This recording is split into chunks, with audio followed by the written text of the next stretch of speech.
Kawikaan, Kabanata 7. Aking anak, salita ko sana ay ingatan, itanim sa isip at huwag kalimutan. Ang utos ko ay sundin mo upang mabuhay ng matagal, turo ko'y pahalagahan tulad ng iyong mga mata. Ito'y itali mo sa iyong mga kamay at sikapin mong matanim sa iyong isipan. Ang karunungan ay ituring mo na babaeng kapatid at ang pangunawa na may kaibigang matalik. Pagkat ito ang sa iyo'y maglalayo sa babaeng mapangalunya nang di ka mabighani ng matamis niyang pananalita. Ako ay dumungaw sa bintanang bukas at ako'y sumilip sa pagitan ng rehas. Ang aking nakita'y maraming kabataan, ngunit may napansin akong isang mangmang. Naglalakad siya sa may panulukan, ang tinutungoy sa babaeng tahanan.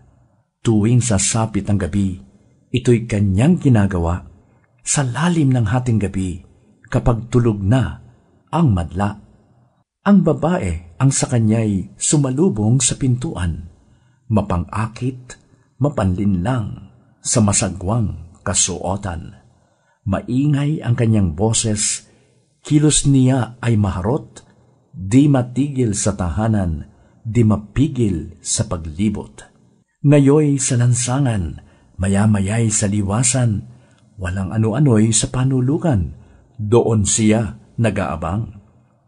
Lalaki kanyang susunggaban at pupupugin ng halik, at ang kanyang sasabihing punong-puno ng pang-akit, nasa amin ngayon ang marami kong mga handog, katatapos ko lang tupdin ang panata ko sa Diyos.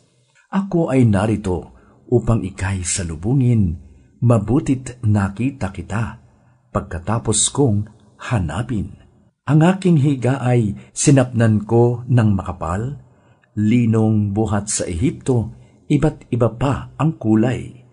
Ito'y aking winisikan ng pabangong mira, bukod pa sa aloe at mabangong kanela. Halika at bigyang daan, damdamin ng isa't isa. Ang magdamag ay ubusin sa paglasap ng ligaya. Ako ay nag-iisa, asawa ko'y nasa malayo, pagkat siya ay umalis sa ibang lugar nagtungo. Marami ang baon niyang salapi, pagbilog pa ng buwan ang kanyang uwi. Sa salitang mapangakit ang lalaki ay nahimok.